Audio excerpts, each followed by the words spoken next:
Dr. Victor Harlan was a name whispered in hushed tones in the halls of the city's grand hospital. Renowned for his skill, respected for his precision, he was a master of his craft. But there was something darker about Dr. Harlan, something that even his closest colleagues couldn't quite place. His eyes, pools of obsidian, always seemed to conceal more than they revealed. The operating room was Victor's sanctum. The cold steel, the antiseptic air, the soft hum of machines, this was where he held dominion. Here he could control life and death, pain and relief. Here he could satisfy his curiosity in ways the medical board would never approve. It began innocently enough, a subtle experiment with anesthesia. He wondered how aware his patients were under the influence of general anesthesia. He devised a concoction, a mix of paralytic agents and minimal anesthetic, to keep his patients immobile but conscious. The results were more than he'd hoped for. They couldn't move, couldn't scream, but they could feel everything. His first subject was a young man, mid-20s, in for a routine appendectomy. As the scalpel bit into his flesh, Victor watched his eyes. Panic, confusion, pain, they all flashed in rapid succession. The monitors showed a spike in heart rate, a physiological scream for help, but the man remained silent, unable to move. The surgery proceeded smoothly, and the patient recovered without incident, physically at least. Victor noted with satisfaction the hollow look in the man's eyes during follow-up visits. Emboldened, he continued his experiments. Each surgery became a twisted ritual. He selected patients at random, ensuring a diverse cross-section, age, gender, ethnicity. Each provided a unique response to the horror he inflicted. Victor's detachment grew with each procedure, his God complex swelling. The operating room, already a place of sterility, became a theater of cruelty.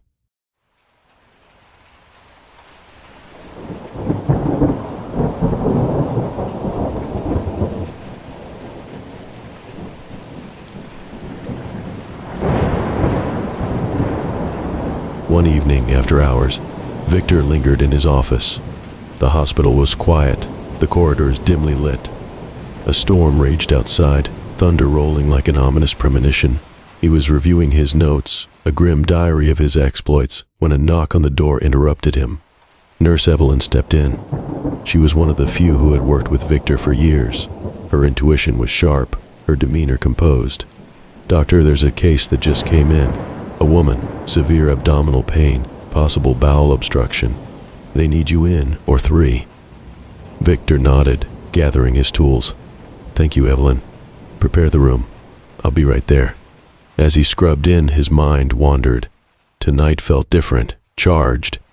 He entered the Oregon to find the patient prepped, a woman in her 40s unconscious on the table. Her chart indicated she had no significant medical history, a perfect subject.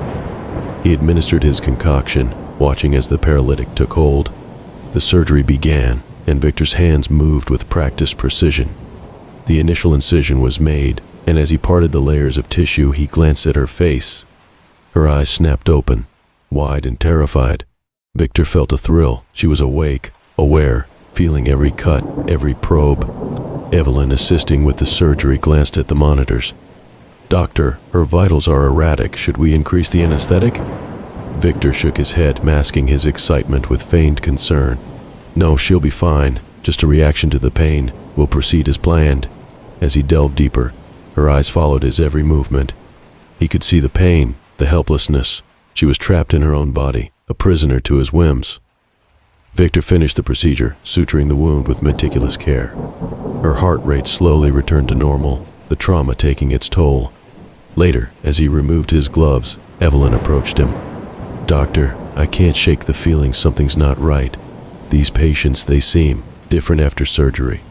Detached." Victor offered a reassuring smile. "Surgery is traumatic, Evelyn. They need time to recover, physically and mentally." But Evelyn wasn't convinced.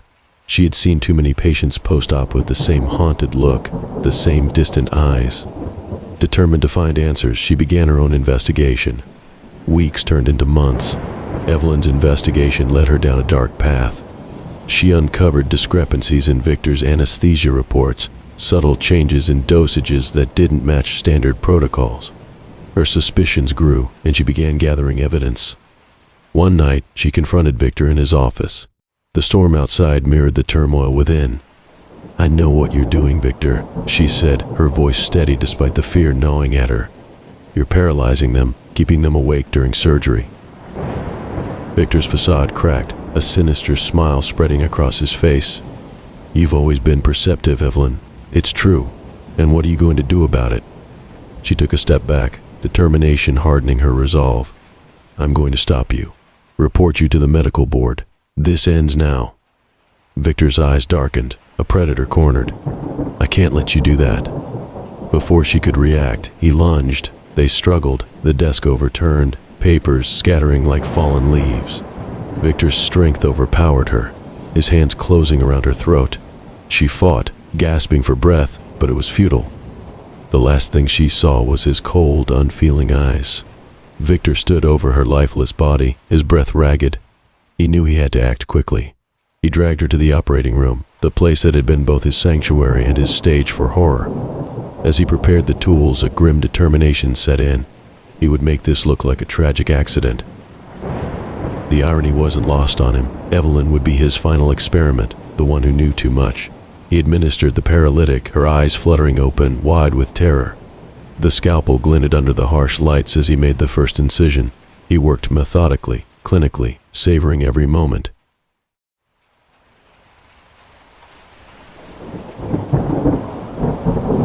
As dawn approached, the storm subsided.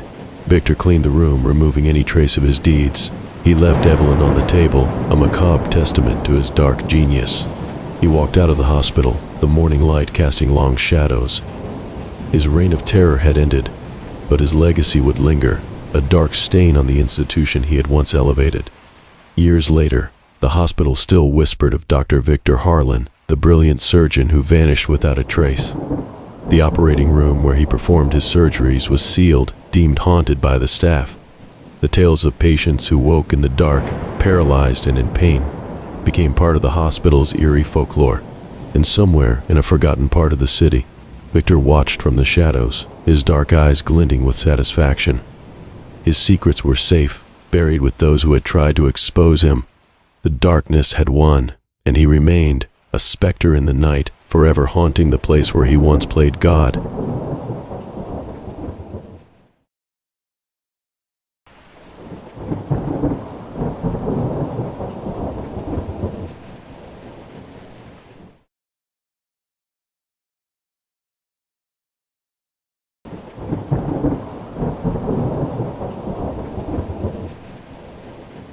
The town of Belhaven lay nestled in a secluded valley, shrouded by dense forests and towering mountains.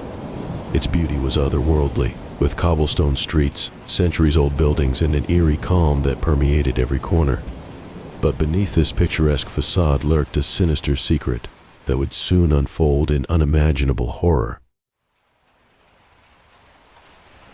It began on a crisp autumn morning, the kind where the air was thin and the sky a pale gray. The town's baker, Harold, was the first to notice something was wrong. As he bent down to scoop flour into his worn wooden bowl, his fingers refused to move. Panic surged through him as he realized his hand was rigid, immovable, as if made of stone. His cries for help echoed through the empty bakery, but no one came. By the time his wife found him hours later, he was a statue, frozen in mid-motion, eyes wide with terror. The news spread through Belhaven like wildfire. Fear settled over the town, wrapping it in an invisible shroud of dread. The townsfolk gathered in the square, whispering about curses and old legends. Some blamed the ancient well at the town center, others the forest that encroached upon their borders with its dark, gnarled trees.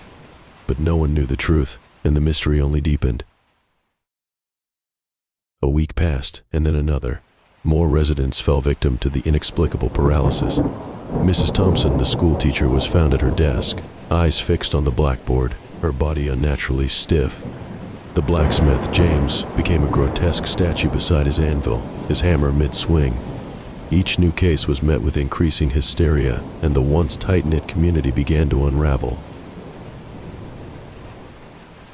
Desperation drove the townsfolk to seek answers beyond their borders.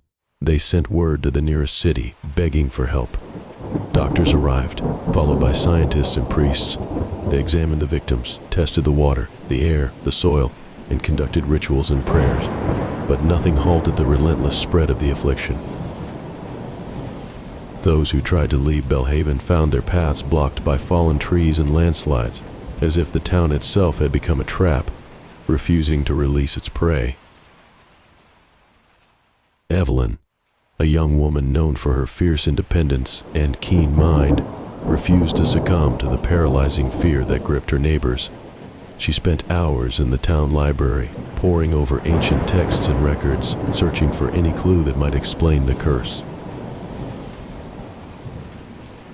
It was there, in a dusty tome buried deep within the shelves, that she found a possible lead. The book told the tale of a curse placed upon the town by a vengeful spirit centuries ago. According to the legend, the spirit had been wronged by the town's founders, and in her rage, she vowed to turn them all to stone. Evelyn dismissed it at first, but as the days passed and more people fell victim, she began to wonder if there might be some truth to the old stories. Determined to find the source of the curse, Evelyn ventured into the forest. The trees loomed overhead, their twisted branches blocking out the light. The air was thick with the scent of decay, and every rustle and snap of a twig set her nerves on edge. She followed an overgrown path until she reached a clearing where the trees seemed to part of their own accord. In the center stood an ancient, weathered statue of a woman, her face contorted in a mask of fury and sorrow. Evelyn approached the statue, her heart pounding. The inscription at the base was barely legible, but she could make out enough. Here lies Alara, betrayed and forsaken. Let none forget her wrath. A chill ran down her spine as she realized the connection. Alara was the spirit from the legend, and this statue was her prison. She knelt beside the statue, whispering a desperate plea. Alara, if you can hear me, please release us from this curse. We are not the ones who wronged you. Show mercy. For a moment, there was nothing but silence. Then the ground beneath her began to tremble, and a voice echoed in her mind, filled with ancient sorrow and unrelenting anger. Mercy. Did they show me mercy? I was wronged, cast out, and forgotten, and so shall they be.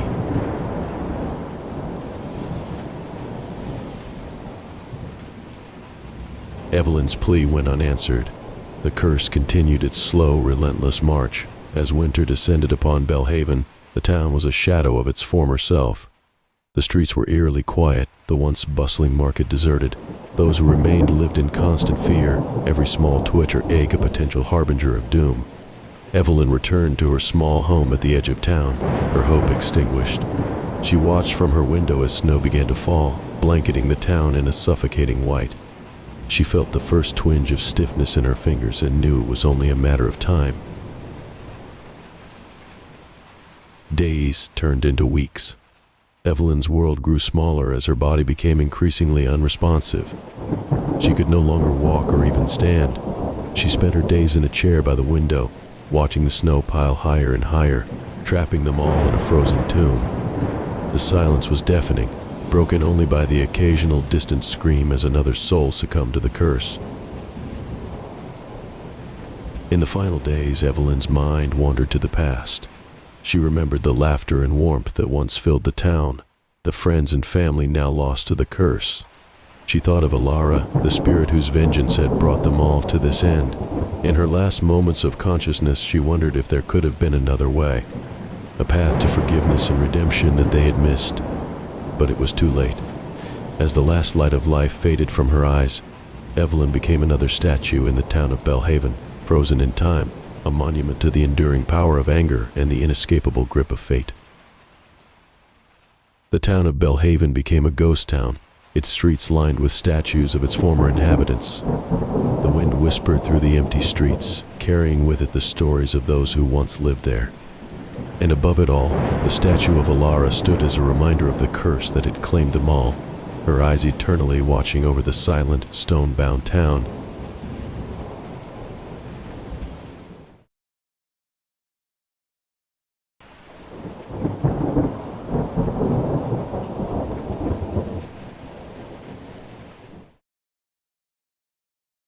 In the vast, unyielding silence of space, where time seemed to stretch into eternity, Mark Harrison, a veteran astronaut, was on the mission of his life. The spacecraft Intrepid 7 was his home, and its latest objective was crucial: repairing a malfunctioning satellite that orbited Earth. Mark, a man who had stared death in the face on numerous occasions, felt the familiar thrill of stepping into the unknown. His hands moved with practiced precision as he donned his spacesuit, mentally preparing himself for the task ahead. The moment Mark floated out of the airlock and into the cold vacuum, he was struck by the breathtaking view of Earth beneath him. It was a sight that never failed to leave him awestruck, a vibrant blue marble suspended in the endless blackness.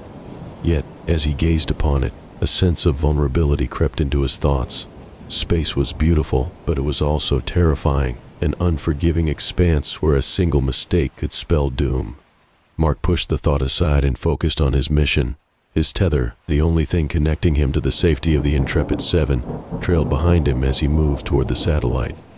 The repair was straightforward, something Head done countless times in simulations, but as he worked, a sense of unease gnawed at him, a feeling that something was about to go terribly wrong. Suddenly, the silence was shattered by a blaring alarm. Mark barely had time to register what was happening when the first micrometeoroid struck. The tiny, high-speed particles pummeled the spacecraft, shaking it violently.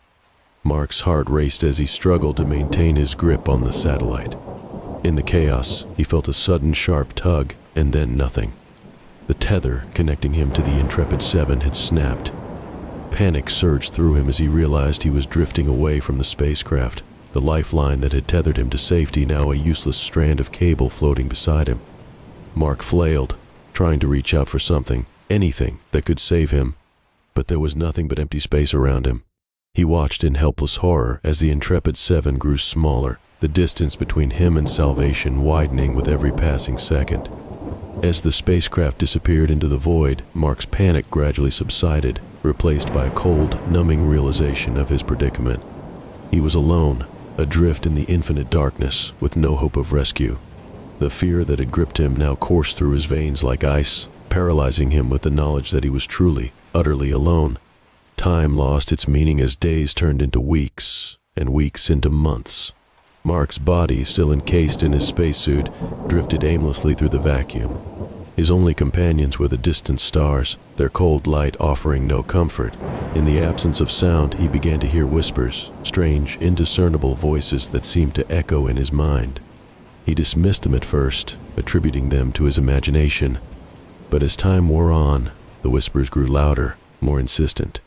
Mark's mind began to fray under the relentless assault of isolation. His memories, once clear and distinct, became muddled and confused. The faces of his loved ones blurred together, their voices merging into an unintelligible cacophony. He could no longer remember the sound of his own voice, and the thought of human contact became a distant, almost alien concept. It was then that Mark's hopes were rekindled by a faint signal, barely perceptible through the static that filled his helmet. He strained to listen, his heart pounding with anticipation. Could it be real? Was someone out there searching for him? He focused all his energy on the signal, following its ghostly echoes through the emptiness. And then, in the distance he saw it, a ship coming toward him. Relief flooded through him as the ship drew nearer, its silhouette growing more distinct. This was it. He was saved. But as the vessel approached, Mark's relief turned to despair. The ship began to shimmer, its solid form dissolving into nothingness. It had been a mirage, a cruel trick of his mind. There was no ship, no rescue, only the unending void. Desperation turned into a deep, consuming despair. Mark's grip on reality began to slip as he conversed with phantoms, their faces familiar yet distorted. He shared stories with them, seeking comfort in their imagined presence. But their voices became twisted, their once friendly tones now filled with malice. The shadows around him lengthened, reaching out with spectral hands that clawed at his sanity. Mark teetered on the edge of madness, his thoughts spiraling into a dark abyss. He questioned whether he had ever existed at all, or if he had simply become a part of the void. Just as he was about to give in to the darkness, a figure materialized before him. A fellow astronaut, adrift like him, lost in the same endless expanse. Their eyes met, and Mark saw in them a reflection of his own despair. For the first time in months, Mark felt a spark of connection. This was no phantom, no figment of his imagination. This was another human being, someone who understood his suffering. They floated toward each other, their movements slow and deliberate, as if afraid the other might disappear. When they finally reached out and their fingers touched, it was as if a dam had burst. The loneliness that had threatened to consume them both was momentarily pushed aside by the warmth of human contact. Mark and his newfound companion, whom he learned was named Elena, clung to each other as if their lives depended on it. They spoke in hushed tones, sharing memories and fears, piecing together a fragile sense of reality. The whispers that had once tormented Mark became a background hum, their power diminished by the presence of another soul. Together, they devised a plan. Using what little equipment they had, they began to construct a makeshift propulsion system from the remains of a defunct satellite that had drifted into their path. It was a painstaking process, each movement requiring precise coordination. The slightest mistake could send them tumbling back into the void, but they were determined. They refused to succumb to the darkness. With their makeshift propulsion system complete, Mark and Elena set their sights on a distant star system. It was a long shot, an almost impossible journey, but it was their only hope. They fired up the makeshift thrusters, and with a shudder, they began to move. The journey was fraught with danger. They navigated treacherous asteroid fields, dodged cosmic storms, and encountered celestial phenomena that defied explanation. Strange ethereal creatures drifted past them, their otherworldly beauty tinged with an unsettling sense of foreboding. The whispers that had haunted Mark now seemed to guide them, their once malevolent tone transformed into something almost comforting. The voices led them through the darkness, steering them away from danger and toward a destination that seemed to exist just beyond the edge of their perception. Finally, after what felt like an eternity, they reached their destination. It was a sanctuary, hidden in the darkest reaches of space, a realm bathed in an ethereal glow.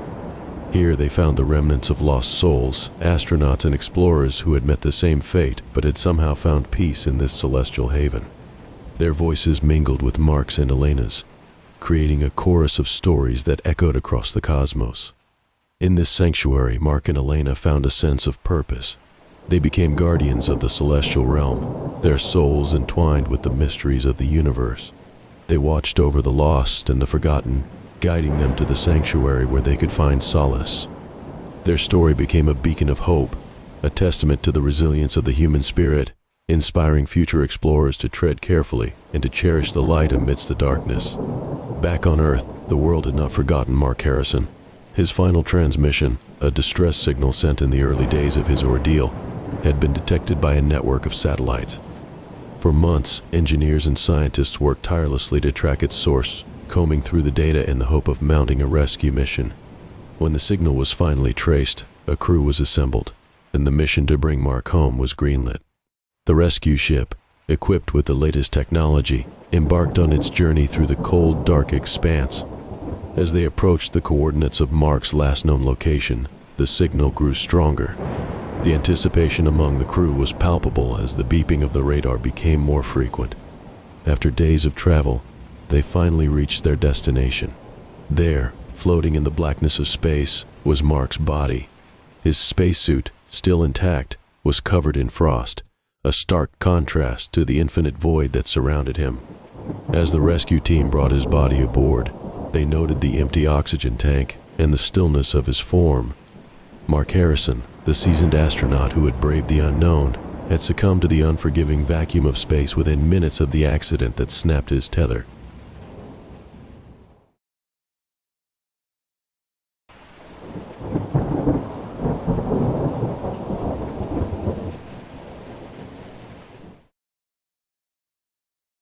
Brighton Cove was a quiet coastal town, nestled between rugged cliffs and the vast expanse of the Atlantic Ocean. The town was small, with just over 1,000 residents who lived their lives in harmony with the sea that sustained them. Fishermen set out early each morning, casting their nets into the cold, dark waters, while their wives tended to homes and children. The sea was their livelihood, their tradition, their life. It was during the last week of September when the first signs appeared. The air was crisp with the onset of autumn, and the ocean seemed to hold a deeper chill than usual. At night, the waves whispered against the shore in an eerie, almost beckoning tone, a sound that lingered in the minds of the town's residents long after the sun had risen. Mrs. Adelaide Thorne was the first. A widow in her 60s, she had lived in Brighton Cove all her life. That morning, she was seen walking down the cobblestone path that led to the beach, dressed in her Sunday best, a faint smile playing on her lips. She walked with a purpose, her eyes fixed on the horizon where the sea met the sky. She did not stop when her feet touched the wet sand, nor when the cold surf washed over her shoes. She continued, wading deeper and deeper until the ocean swallowed her whole.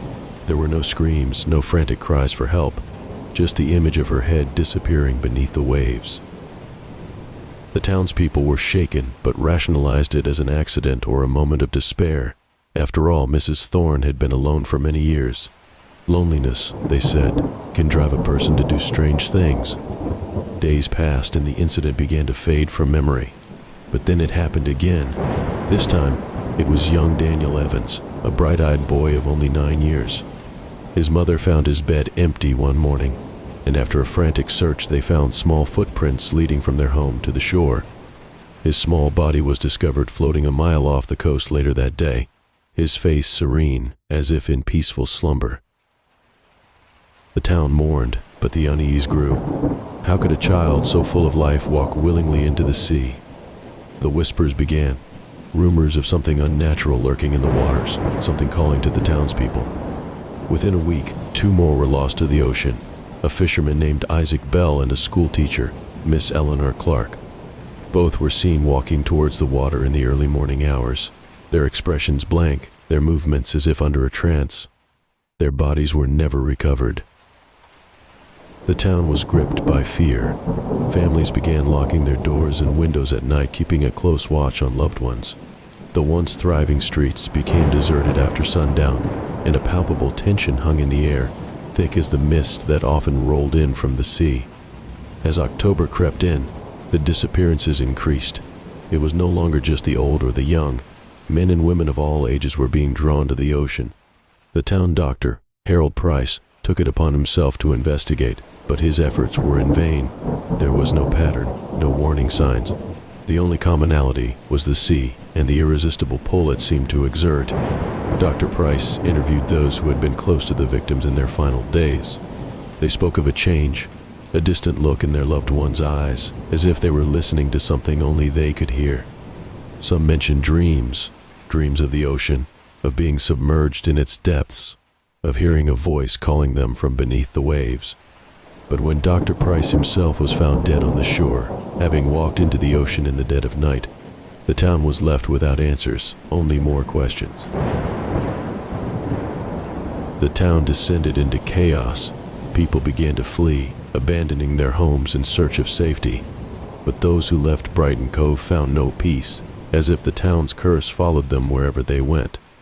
A few who escaped were later found wandering into rivers, lakes, and even fountains in distant cities, their minds lost to the same call that had claimed the others. Back in Brighton Cove, the situation grew worse. The nights were filled with the sounds of the sea, now louder, almost desperate. It was as if the ocean itself was hungry, demanding more souls. The townspeople who remained huddled together, but no one dared sleep. Exhaustion claimed them, one by one, until they too succumbed to the call. Among the last to resist was Father James Matthews, the town's priest. He prayed fervently, asking for divine intervention, for a way to break the hold the ocean had on his flock. But his prayers were met with silence. One evening, as he sat in the empty church, his head bowed in despair, he heard it, the voice, soft and soothing, promising peace, an end to the torment. It spoke of a world beneath the waves where the lost could be reunited with loved ones, where there was no pain, no suffering, only eternal rest. Father Matthews fought the urge with all his might, but he was old, and his will was weak. Tears streamed down his face as he realized he was no different from the others. He too was being called. That night, he walked the path to the sea, leaving the church doors open behind him. By November, Brighton Cove was nearly deserted. The once lively town had become a ghost town, the only sounds those of the wind and the waves. The few who remained were hollow shells, their eyes vacant, their bodies merely waiting for the inevitable. Among the last was Sarah, a young woman who had lost her entire family to the ocean's call. She had barricaded herself in her home, but it was only a matter of time. The dreams had started weeks ago. Dreams of her parents, her brother, all standing in the water, smiling, calling her name. She knew she was doomed. The pull was growing stronger with each passing hour. She could hear it now, even when awake, the ocean calling to her, whispering promises of peace, of reunion with her loved ones. She had resisted longer than most, but her strength was waning. On the final night, the voice grew insistent, no longer a whisper, but a command. Her hands shook as she unlocked the door and stepped outside. The streets were empty, the air cold. She walked slowly, her steps deliberate, as if in a trance. The beach was eerily quiet, the sea calm. She saw them as she reached the shore, her parents, her brother, even friends she had lost. They stood in the shallow water, smiling, their eyes reflecting the pale moonlight. They beckoned to her, their voices carried on the breeze. "It's time, Sarah," they said in unison. "Join us." She waded into the water, the coldness numbing her senses. The waves lapped at her legs, and as she moved deeper, the water embraced her, pulling her closer to the depths. Her heart raced, but her mind was calm. She was going home. As the water closed over her head, she saw them clearly now, their hands outstretched, welcoming her. She took one last breath, feeling the cold rush into her lungs. And then there was nothing, only the deep, dark sea and the silence of the abyss. Brighton Cove was no more. The town, once alive with the laughter of children and the bustle of daily life, was now a place of death and despair. The building stood empty, slowly crumbling under the weight of time and neglect. The sea, which had once been the town's lifeblood, now seemed to guard its secrets, the waves crashing against the shore as if in mourning. But if one were to stand on the beach, late at night, when the world was quiet, they might hear it, a whisper, faint but persistent, carried on the wind. It was the ocean, calling out to those who would listen, promising solace, peace, an end to all suffering. And somewhere, in the dark, cold depths, the lost souls of Brighton Cove drifted endlessly, their faces serene, their minds at rest. They had answered the call, and in the embrace of the deep, they had found what they had been searching for, a final, eternal sleep. Yet the ocean was never truly satisfied. It would wait, as it always had, for new souls to wander too close, to hear the call that could not be resisted. And when they did, Brighton Cove would claim them too, one by one, until the sea was full and the world above was empty. The call of the deep never ended. It would echo through time, through generations, as long as there were ears to hear and hearts to be broken. Thank you for joining me this evening. Before you go, make sure you subscribe and leave a like. If you have an idea for a short, scary story, leave it in the comments below. See you at the next campfire.